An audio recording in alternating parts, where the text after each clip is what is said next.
एवढी टक्केवारी पाडली ना. अहो मला डॉक्टर इंजिनियर व्हायचंय. कशाला डॉक्टर डॉक्टर व्हायचं आणि ह्याला त्याला सुया टोचवत बसायचं वैर आणि इंजिनियर व्हायचं आणि कुणाच्या इटा ह्याच्या इटा लाव त्याच्या इटा लाव. कशाला पाहिजे तुला. अहो सगळ्यांचे पप्पा म्हणते ते कमी टक्केवारी पडले हानत्यात त्यांना आणि तुम्ही तर जास्त पडली म्हणून खवाळताय मला. काय म्हणला बाकीच्यांचं पप्पा खवाळत्यात. बाकीच्यांचं पप्पा काय सरपंच आहे तर काय. मी सरपंच आहे त्यामुळं तुला सरपंचच व्हायचं या गावचं. ना ना फिना मला म्हण नको. अहो नाना मी आहे. आला का गणा आलाय वय. ये ये ये ये ये. काय लेकराला जपताय नाना. का जापताय म्हणजे गणा.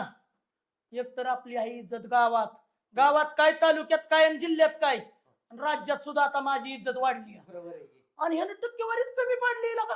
88% पाडली ती. चांगली पडल्यात की. काय चांगली ती. मला 95 96 अशी टक्केवारी मला पाहिजे होती. दादा ते दादा न पिता ना जा अभ्यास करत बसात जा. नको दादा पिता मग नाना हा. लय लेकराला ताण देताय तुम्ही. लेकरं- एवढा कडक स्वभाव चांगला नाही. कडकच नाही का ना. कसं आहे माहितीये का मला किती 95 96% पाहिजे होती. का काय विचार का?